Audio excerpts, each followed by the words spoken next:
하나님께서 우리에게 주시는 말씀은 창세기 41장 50절에서 52절의 말씀입니다.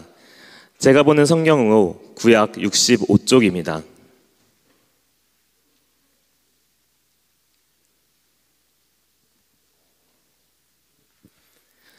이제 창세기 41장 50절에서 52절의 말씀을 봉독하겠습니다.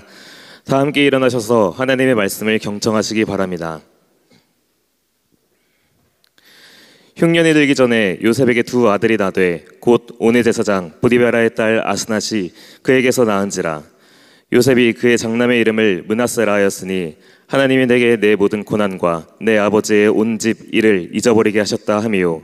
차남의 이름을 에브라임이라 하였으니 하나님이 나를 내가 수고한 땅에서 번성하게 하셨다 함이었더라. 아멘.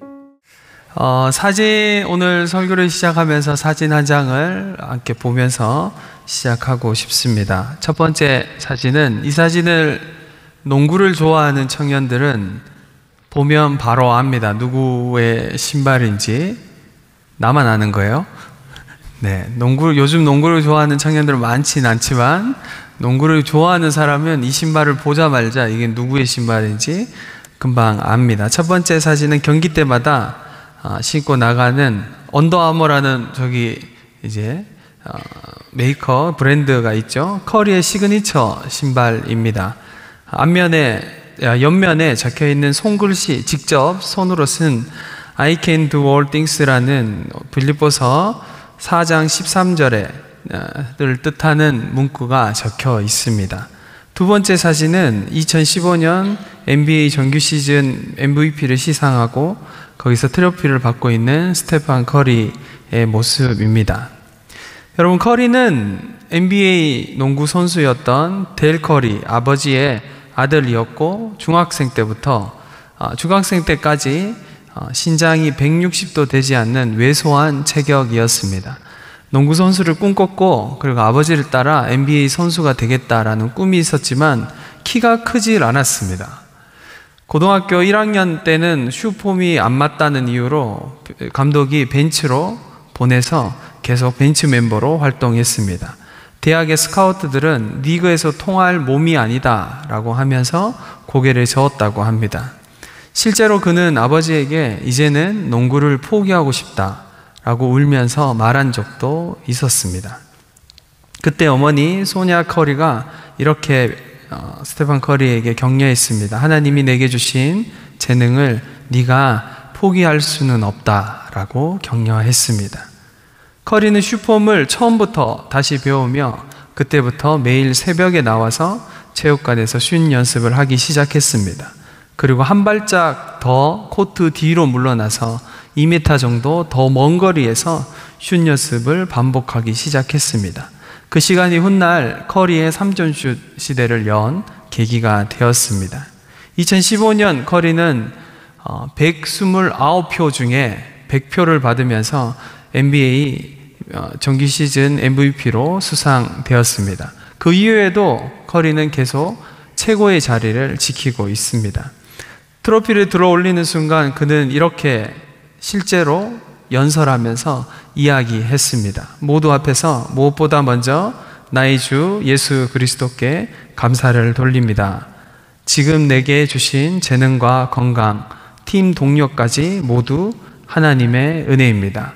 여러분, 2015년 커리의 이 인터뷰 영상은 유튜브에 떠 있습니다. 찾아보시면 나옵니다. 그리고 그가 했던 동작은 하늘을 향해 손가락을 들어 올렸습니다. 이 행동은 커리가 슛이 성공할 때마다, 득점할 때마다, 아니면 인터뷰가 끝날 때마다 하는 행동입니다.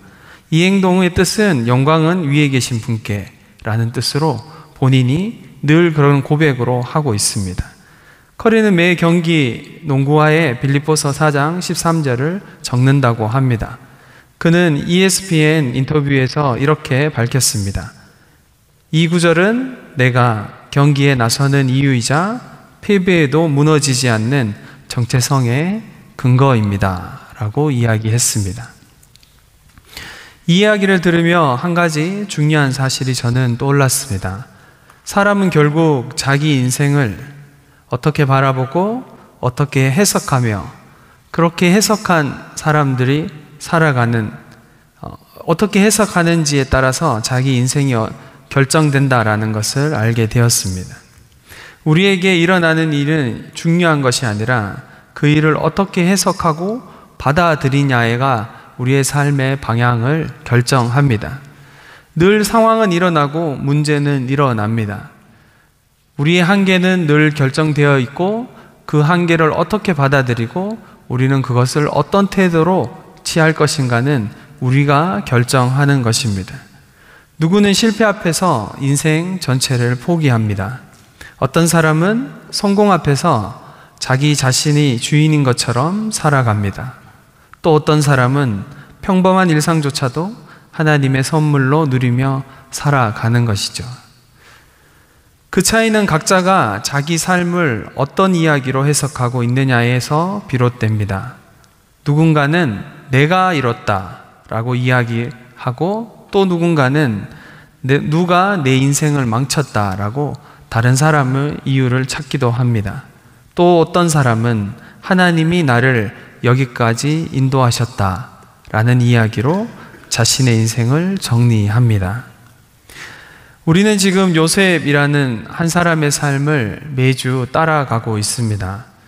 그의 삶은 우리가 보았듯이 파란만장했습니다. 노예로 팔려갔고 누명을 썼고 그리고 감옥에 갇혔고 마침내 애굽의 총리가 되었습니다. 그런데 요셉은 그 모든 과정을 어떻게 해석하고 있습니까? 그는 자신의 인생을 하나님께서 이끄셨다라고 고백하고 있습니다. 오늘 본문 창세기 41장 50절에서 52절까지를 보면 요셉이 두 아들에게 이름을 짓는 장면이 나옵니다. 므낫세와 에브라임, 그 이름에는 요셉의 신앙 고백이 담겨 있습니다. 므낫세는 하나님이 나로 하여금 모든 고난과 아버지의 집의 일을 잊어버리게 하셨다라는 뜻이고, 에브라임은 하나님이 나를 고난의 땅에서 번성하게 하셨다라는 뜻입니다. 여러분, 요셉은 고통을 잊기 위해 그런 이름을 지은 것이 아닙니다. 자신의 성공을 자랑하기 위해서 그런 이름을 지은 것이 아닙니다. 그는 하나님께서 나의 인생을 이끄셨다라는 고백을 담아 자신의 두 아들의 이름을 지어준 것입니다. 오늘 우리가 나눌 말씀은 이 짧은 두 구절에 담긴 요셉의 고난에 대한 해석과 성공에 대한 고백, 그리고 그 모든 인생 여정 위에 함께 하신 하나님에 대한 믿음의 시선을 천천히 살펴보려고 합니다. 오늘 말씀을 통해 여러분의 삶도 하나님의 이야기로 다시 해석되기를 바랍니다. 아무리 고난이 깊고 성취가 미약하더라도 그 모든 삶에 하나님의 은혜 안에서 고백할 수 있다면 하나님이 바로 바로 하나님과 동행하는 그리스도인의 고백이며 하나님의 사람으로 살아가는 참된 믿음의 삶인 것입니다. 요셉의 첫째 아들의 이름은 우리가 살펴보았듯이 므낫세입니다. 그 이름의 뜻은 우리가 앞에서 제가 언급한 것처럼 하나님이 내 모든 고난과 내 아버지의 집 일을 잊어버리게 하셨다라는 뜻입니다. 여러분, 표현만 보면 요셉은 마치 과거의 아픔을 다 지우고 아무 일이 없었던 것처럼 살아가는 사람으로 비춰질 수 있습니다. 하지만 여러분, 말씀은 그렇게 이야기하지 않습니다. 히브리어로 있다라는 단어는 단순히 기억에서 지워진다라는 뜻이 아닙니다. 더 깊은 의미로 그 기억이 내 삶을 지배하지 않도록 하나님이 그 의미를 새롭게 덧입혀 주셨다라는 뜻입니다. 요셉은 자기 고통을 지운 것이 아니라 그 고통을 하나님의 관점으로 다시 읽어낸 사람입니다. 여전히 형들에게 팔렸던 기억이 살아있고 감옥에서 갇혔던 억울함도 지워지지 않았습니다. 실제로 창세기 42장을 보면 요셉은 형들을 만났을 때 울고 그 감정을 숨기려 자리를 피하고 그리고 다시 대성통곡하였습니다. 기억은 살아 있었습니다. 그런데 중요한 건 그 기억이 더 이상 요셉을 이끌지 못했다는 사실입니다. 그 기억이 신앙의 고백으로 바뀌었기 때문입니다. 우리가 가진 그리고 믿는 믿음은 고통의 해석에서 드러납니다. 그 고통을 어떻게 기억하느냐가 아니라 그 고통을 어떻게 해석하느냐가 우리의 믿음을 드러내는 기준이 됩니다. 여러분, 믿음은 과거를 부인하는 것이 아니라 그 과거를 하나님의 손에 올려드리는 것입니다. 믿음은 무시하거나 덮는 것이 아니라 그 고통을 하나님 앞에 올려드림으로써 다른 의미를 덧입히는 것입니다. 요셉은 고통을 지나고 난 뒤 지금 이렇게 말하고 있는 것이죠. 그 시간이 없었다면 지금의 나는 없었을 것이다. 지금 요셉은 그렇다고 그 시간을 축복의 시간이라고 말하는 것도 아닙니다. 다만 하나님께서 그 고통을 버려두지 않으셨다는 것을 말하고 있는 것입니다. 그 고백이 바로 므낫세라는 이름 안에 담겨 있습니다.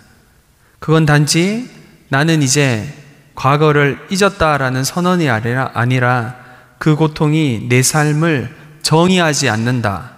하나님께서 그 기억 위에 새로운 의미를 주셨다라는 회복의 선언입니다. 우리는 고난이라는 시간 속에 있을 때 하나님이 안 계시는 것처럼 느껴질 때가 있습니다. 여러분, 아닙니다. 하나님은 고난 중에서도 일하시고 때로는 고난을 통해서 우리를 다듬고 빚어가시는 분이십니다. 요셉이 말하는 잊었다라는 고백은 하나님께서 그에게 해석의 은혜를 주셨다는 고백입니다.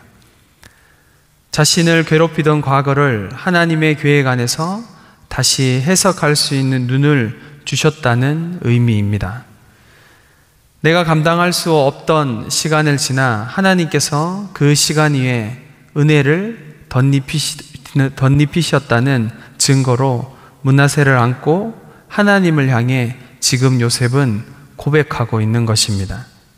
사랑하는 여러분, 하나님은 고통을 없애겠다라고 우리에게 약속하시지 않으셨습니다. 그러나 그 고통을 절대 헛되게 두지 않겠다라고 약속하고 계신 겁니다. 그러므로 우리는 그 고통을 지워버리려 애쓰기보다 그 시간을 하나님 손에 올려드릴 때 비로소 그 상처는 은혜가 되고 그 아픔은 증거가 되고 그 눈물은 고백이 되는 것입니다.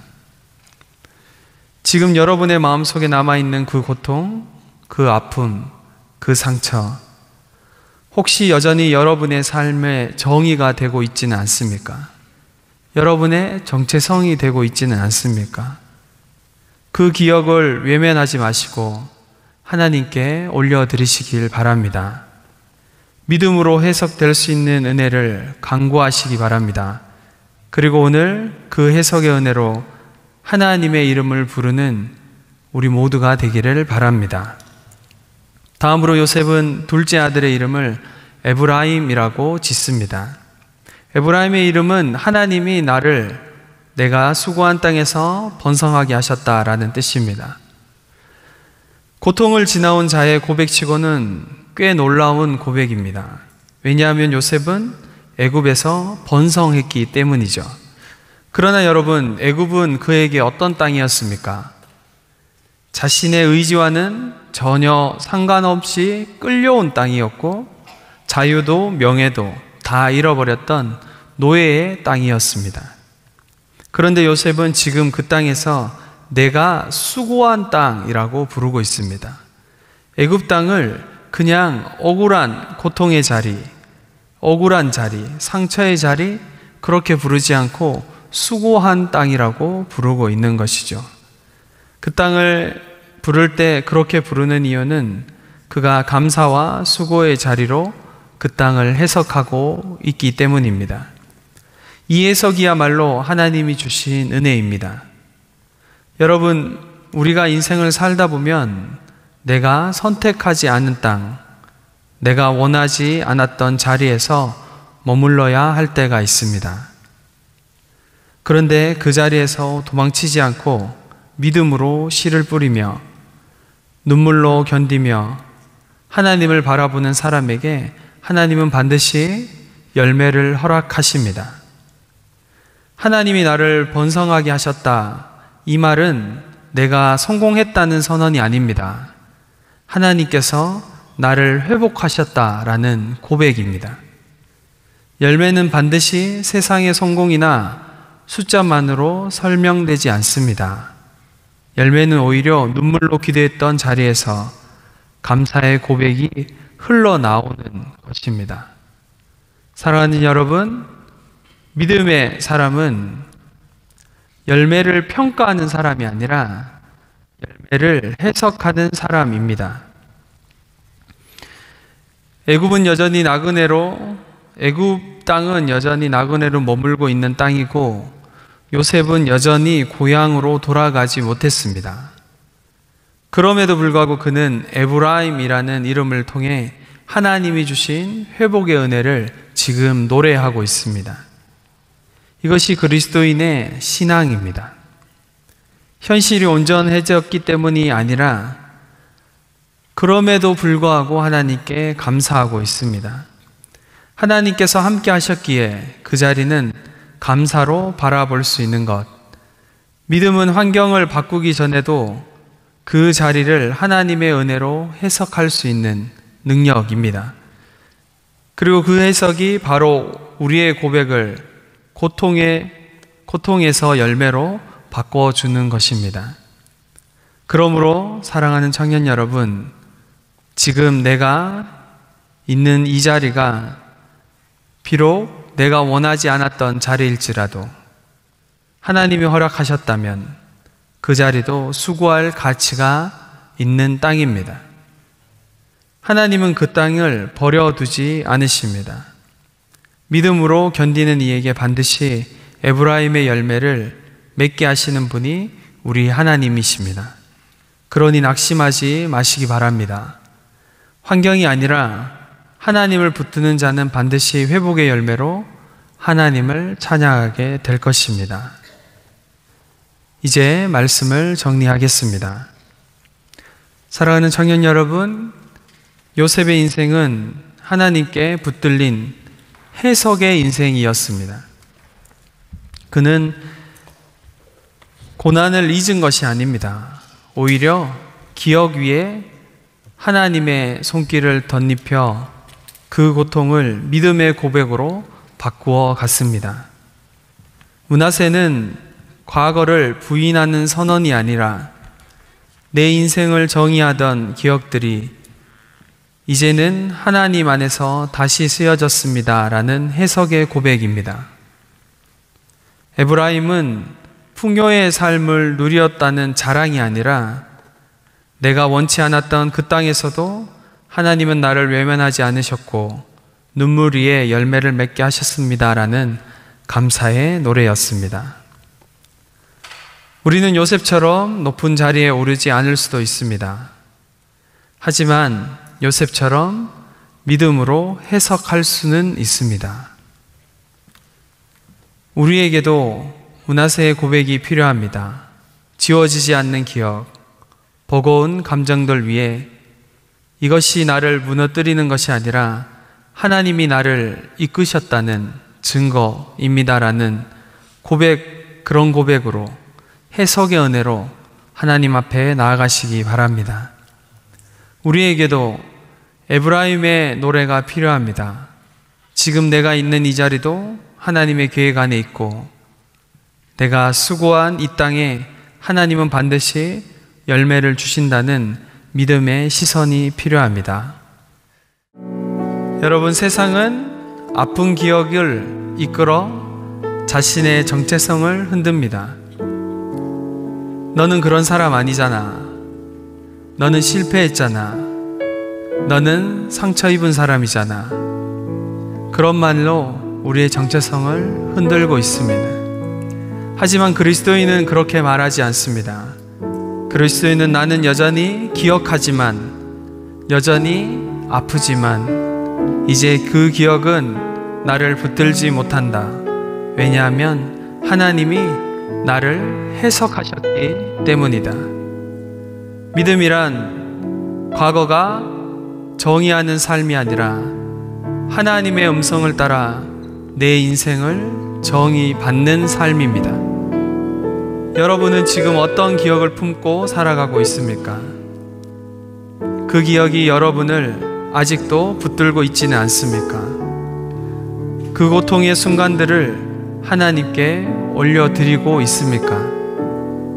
혹시 여전히 마음 한구석에 그것을 붙잡은 채 하나님께로 나오는 것을 주저하고 있다면 오늘 이 말씀 앞에 여러분 결단하며 주님 앞으로 나오시기 바랍니다. 믿음으로 해석해야 합니다. 믿음으로 고백해야 합니다. 믿음으로 다시 일어서야 합니다. 오늘 우리가 드릴 수 있는 최고의 고백은 하나님 이 시간조차, 이 고통과 이 상처조차 주의 은혜로 해석하게 되는 은혜를 부어주십시오라는 고백입니다. 그리고 이 고백은 우리의 삶을 회복할 뿐만 아니라 누군가의 인생도 살리는 복음의 씨앗이 될 것입니다. 우리는 포유라는 행사를 준비하고 있습니다. 이것은 그저 1년에 한 번, 두 번 하는 행사가 아닙니다. 이것은 누군가의 생명을 살리고 누군가에게 생명을 흘려보내는 일입니다. 이 복음이 나만을 위한 위로로 머물지 않고 누군가의 삶을 해석해주고 누군가의 눈물을 닦아주는 살리는 복음으로 전해지기를 바랍니다. 오늘 우리가 해석의 은혜를 받았다면 이제는 누군가를 해석할 수 있는 복음의 사람으로 우리 자신을 하나님께 드리시기 바랍니다. 믿음으로 걸어온 시간만큼 하나님은 오늘 우리를 통해 또 다른 에브라임의 열매를 맺게 하실 것입니다. 이 고백이, 이 열매가 우리 청년부 공동체 안에 더 풍성하게 열매 맺으며 그렇게 생명이 우리를 통해서 흘러가는 통로가 되는 공동체 되기를 간절히 바랍니다.